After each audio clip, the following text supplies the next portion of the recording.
From Wish TV and the All Indiana Podcast Network, this is the News 8 Daily 8 Podcast, a Wish TV News 8 update. Hi, this is Hannah Mordeau, and this is your News 8 Daily for Wednesday, October 22nd. It is cool outside and expected to be the coolest day ahead. In the last 5 months, we're only going to get to the mid-50s, but really it's going to be those breezy conditions that make things feel even chillier outside.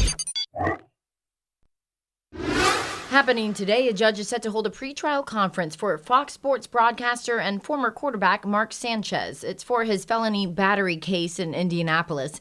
Prosecutors say Sanchez attacked a 69-year-old man in an alley next to the Westin Hotel downtown earlier this month. Then investigators say the man stabbed Sanchez in self-defense. Online court records show that only attorneys will be at today's hearing. News 8's Garrett Berquist will be there inside the courtroom, and he's going to bring you updates later today here on Wish TV and wishtv.com. A man on the lam is back in custody and likely facing new charges after several hours on the run in Marion County. News 8's Kat Sandoval reports on the escape and recapture. Police say Deontay Green escaped Tuesday morning around 11 a.m. He was being transported to the adult detention center at the Community Justice Center when he jumped out of a jail transport van. He was in full trip gear, which means he was handcuffed by his wrist and his ankles, and jumped out of a vehicle just before entering the adult detention center and ran off to some woods. The sheriff's office says Green was under arrest for an outstanding warrant as a felon illegally possessing a firearm. Green's escape was brief. This was the sheriff's warrant team deputies arresting him. He was found under a bridge near a homeless campground by Southeastern Avenue. Louanique Pierre works nearby. There's a lot of sheriffs and officers around here, so I'm glad that there's people like that around to be able to get somebody that escaped quickly, because you want a spot like this to be secure. Scott Holes of the Marion County Community Corrections tells me escapes like this don't happen often. We did follow procedures on this, so this wasn't a situation where he was transported incorrectly. Unfortunately, he was able to get out of the vehicle, and we're still working with our staff internally as well as the Marion County Sheriff to determine kind of how things happened. We don't know if Green's capture was without incident. Police gave few details on that. But Green is now in Marion County Jail. I'm Kat Sandoval for Wish TV, wishtv.com. New on Daybreak, several advocacy groups are suing the state, challenging Indiana laws that could require some voters to prove they are U.S. citizens. 4 groups, including the League of Women Voters and Exodus Refugee Immigration, filed a lawsuit yesterday against Indiana Secretary of State Diego Morales and other state election officials. It takes on laws in which state officials compare Indiana's voter rolls with a BMV database to identify voters with temporary IDs. Anyone flagged has 30 days to provide the state with proof of citizenship, or else they are removed from the voter rolls. The groups filing the lawsuit say Indiana is violating federal voting and civil rights laws. Their complaint says that since July of this year, Indiana has started to enforce laws that rely on stale, error-ridden data and demand that only certain U.S. citizens produce document proof of citizenship to register or to remain registered to vote. News 8 has reached out to Morales for comment, and we are waiting to hear back. Governor Mike Braun says a special session to redraw Indiana's congressional districts would have to happen within the next month. Braun says it's up to lawmakers, but ultimately he must make the decision. News 8's government reporter Garrett Berquist talked to him. Governor Braun tells me if legislative Republicans decide they want him to call a special session, he has to know by mid to late November. Any later is too close to the 2026 regular session. The governor says it's still up to lawmakers whether to hold a special session to redraw Indiana's congressional districts, but he's the only one who can actually call them into session. The governor answered my questions during an event at Caterpillar's Lafayette plant Tuesday morning. You can see that the White House has been in a few times to try to make their case, and I think we're going to get there. There would be a point beyond which it wouldn't work. The governor's comments come on the same day voting rights groups delivered a second round of 10,000 petition signatures against redrawing the maps. Organizers say that brings the total number of signatures opponents of redistricting have collected to nearly 20,000. When you're talking about taking Indianapolis and splitting it in 3 or 4 and then putting, the same neighborhoods in downtown Indianapolis with places like Vevay, Indiana, and some of these other places that, they're just not very similar communities. They have different needs. Republican lawmakers in Texas and Missouri have redrawn their maps to more heavily favor their party next year. North Carolina lawmakers are doing the same right now. On Monday, members of the Indiana Black Legislative Caucus warned redrawing Indiana's congressional districts could dilute the power of voters of color. They say our current state Senate map is a prime example. They took Fort Wayne and cut it into 4 sections so that you dilute the minority vote. They have a history, the Republicans have a history of being able to do this and do this in a manner that doesn't violate Section 2 of the Voting Rights Act. So we are predicting that they will do the same thing. The governor says he does not believe anyone would lose representation. We want to make sure that what we end up with makes competitive districts across the state, that where everyone's vote is represented. And yes, if it does happen, when it does, those will be the key considerations in terms of what we do. State lawmakers will have to return to the State House next month regardless for a one-day organization day for the 2026 session. That date is set for November 18th. I'm Garrett Bergquist for Wish TV and WishTV.com. Later in this, we'll look at the event where Garrett caught up with Braun, see what Caterpillar is pledging to do in Indiana. Braun spent yesterday evening in Bloomington speaking at an event for Turning Point USA. That's the organization that conservative commentator Charlie Kirk led before his killing. Organizers say more than 3,000 people turned out to hear Braun, Tucker Carlson, and others. Kirk was scheduled as the headliner until he was shot to death during the kickoff of the tour September 10th at Utah Valley University. Pacers rookie guard Cam Jones says he's sorry for speeding and running from police and says it was all because he was late for practice. Troopers arrested Jones on Monday for reckless driving and resisting law enforcement. State police say Jones sped by a trooper on I-65, weaved in and out of traffic, then did not pull over for several miles when the trooper tried to stop him. Jones spoke about it after practice yesterday. I'm obviously deeply sorry to, the Pacers organization, the fans. This is a pretty traumatic experience for me. I've never been through anything like this, but, definitely a mistake that I've learned from. And head coach Rick Carlisle says Jones insisted on a public apology. Pacers selected Jones in the second round of this year's draft. Yes, sir! Louder! Yes, sir! Louder! Yes, sir! That's the new Pacers hype video for the 2025-26 season. The team posted it yesterday on X. Pacers' new season tips off tomorrow downtown. It's a rematch of last season's NBA Finals as they take on the Oklahoma City Thunder. Tip-off is at 7:30, and the game is almost a sellout as of 9 a.m. Opening night of the NBA featured the Thunder and scenes the Pacers and their fans came oh so close to seeing. Oklahoma City unveiled its banner for winning last season's title over Indiana. Players got their rings too, and the Thunder went on to win in double overtime thriller 125-124. Shai Gilgeous-Alexander led OKC with 35. IndyCar will try to run more test laps today at the Indianapolis Motor Speedway. Rain cut yesterday's session short, but not before 4 star drivers combined for hundreds of laps.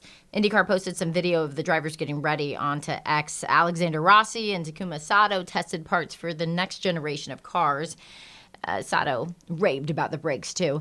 Alex Palou and Pato O'Ward tested new pavement and several different tires to help Firestone decide which ones to use next season. IndyCar says Rossi and Sato will run more laps today. Turn 2 mounds will be open again today as well, starting at 9. You can go if you'd like to watch. Let's go to Jane King now with your business headlines. She starts with federal aid for farmers. They have found a way to release at least $3 billion in aid. There was talk about as much as $10 billion, but that money will go to farmers. It has been frozen as a result of the government shutdown. Now, the Ag Department will reopen county offices to distribute this aid. The Wall Street Journal reports that President Trump directed the Agriculture Department to distribute the money from a fund that was used to bail out farmers during Trump's first term. Farmers around the country struggling to make a profit. Crop prices are down and there's trade issues as well. Okay, Walmart has paused offers to candidates requiring H-1B visas. This is due to the Trump administration's $100,000 visa fee. Now, the current guideline primarily impacts Walmart's corporate employees, and the company is the largest user of H-1B visas among the major retail chains. Well, to prepare for the holidays, Macy's hosting a hiring event at stores across the country tomorrow. The hiring event will run from 11 a.m. to 6 p.m. Seasonal employees are eligible for what they call competitive hourly wages, weekly paychecks, and discounts at Macy's and Bloomingdale's. Job seekers who cannot attend the event can browse the seasonal job listings online.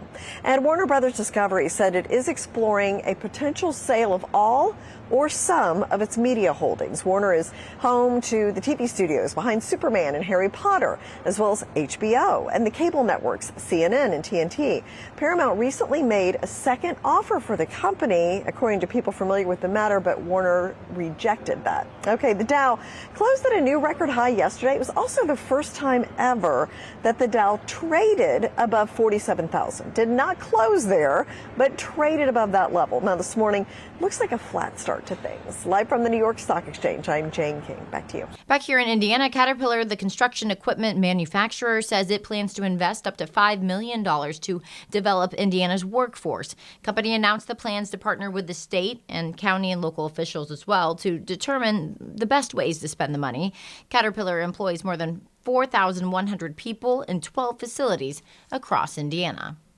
Happening today, the leader of NATO is set to talk to President Trump in Washington. Amy Kiley reports on the reason, the future of the war in Ukraine. A lot of things are happening on that front, on the war front with Ukraine and Russia. President Donald Trump is promising news about the war in Ukraine soon as NATO Secretary General Mark Rutte visits Washington today. The two are meeting at the White House. The trip comes as Trump appears to be backing off plans to meet with Russian President Vladimir Putin in the near future. I don't want to have a wasted meeting. I don't want to have a waste of time, so I'll see what happens. The idea for such a bilateral talk stems from Trump and Putin's phone call last Thursday. That's the day before Ukrainian President Volodymyr Zelensky came to the White House. He says Trump turned down his request for Tomahawk missiles capable of striking Moscow. Zelensky says of the Russians, quote, as soon as the issue of long-range capabilities for Ukraine became less immediate, their interest in diplomacy faded. Some observers agree that the battlefield and negotiating table are connected.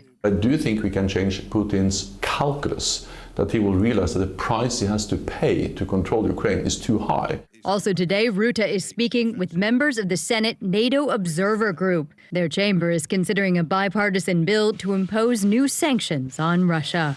It's time to provide the president with the tools that he needs so that he can negotiate this out. I'm Amy Kiley for Wish TV and WishTV.com. Current and former patients at Peyton Manning Children's Hospital have new memories to cherish after a first-of-its-kind event at Lucas Oil Stadium.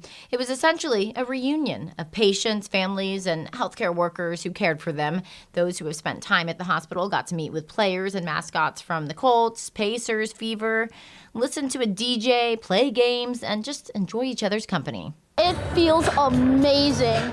It's awesome to see everyone here having a great time, having fun, playing games, and it's so great to see just everyone smiling.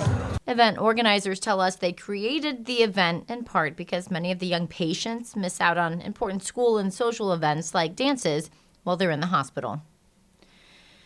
Wish TV is working with local leaders for our Youth Alternatives to Violence and Crime initiative. Yesterday, we told you how the YATVAC campaign was born. Today, News 8's Phil Sanchez gives us an inside look at our advisory group, working to bring positive change to the community. July 4th weekend, Indianapolis. Nearly 24 people shot, several teens arrested. Enough was enough. Guns are not the solution to anything. The violent weekend spurred the creation of Wish TV's initiative called YATVAC. It stands for Youth Alternatives to Violence and Crime. DeJuan McCoy, owner, president, and CEO of Circle City Broadcasting, and an Indianapolis native, came up with the idea for YATVAC. We created an advisory committee that includes some of the biggest names in the city from a community standpoint. they are really, really supportive in helping us design and be more academic about YATVAC. Maggie Lewis with the Girls and Boys Club is part of the YATVAC Advisory Group, which meets right here at Wish TV and has open conversations about solutions. We often talk about it takes a village to raise a child. This is an opportunity for all of us to come together, to share ideas, brainstorm, and really think about solutions to really support our young people in our community. Also in the group, former State Representative Christina Hale. There's a lot of potential for reaching the youth who don't have active and involved parents, and youth and adults who don't have hope or don't know that they want to have hope. Oftentimes, we get busy doing our work in silos in our community. Again, there's a lot of great things happening in our community, but if we do them by ourselves or attempt to do them by ourselves, I think this is an opportunity for us to truly come together and really have a bigger impact on our city. Reverend Charles Harrison of Barnes United Methodist Church is a group member as well. We really haven't gathered all of the right people together at the table to really begin to talk about it from different aspects. What can be done to try to provide different alternatives for kids who may be at high risk? We are a marketing company, we're a megaphone, so we're using our platform to bring awareness to an issue that needs some type of solution. As part of the initiative, Circle City Broadcasting is investing $2 million to help reduce youth crime and violence here in Indianapolis and surrounding areas. Aside from the advisory group, the initiative will include public service announcements from IMPD Chief Chris Bailey, promoter and philanthropist Ann Paris, and community leaders like Charlie Garcia. Also included a website dedicated to helping teens and their caretakers find resources like food, housing, mental health support, and other positive opportunities. And Circle City Broadcasting is teaming up with Indigo. We have a fleet of over 300 buses that travel throughout the 400 square mile area of Marion County, and they make excellent billboards. I think it's working, and it's still early in the process. And if the early reception is any indication of how this is going to be long term, I think it will have a strong impact on the community. That was Phil Sanchez reporting. We'll dive more into YATVAC's partnership with Indigo tomorrow here on Daybreak. The goal of YATVAC is to increase access to safety resources in the community. So here's one of the messages we are airing. I want to be clear. Guns are not the solution to anything. When someone chooses to bring a firearm into a conflict, that decision carries consequences, often tragic ones. Each one of us must take responsibility for the choices we make, because those choices can cost lives, including your own.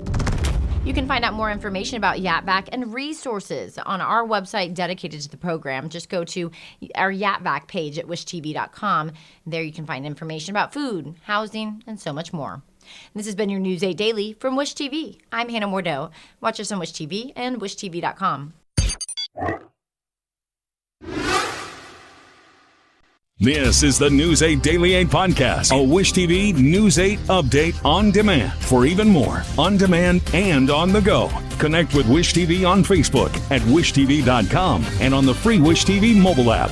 Thank you for listening, and be sure to like, subscribe, and follow this podcast for updates every weekday morning on the All Indiana Podcast Network and wherever you get your podcast.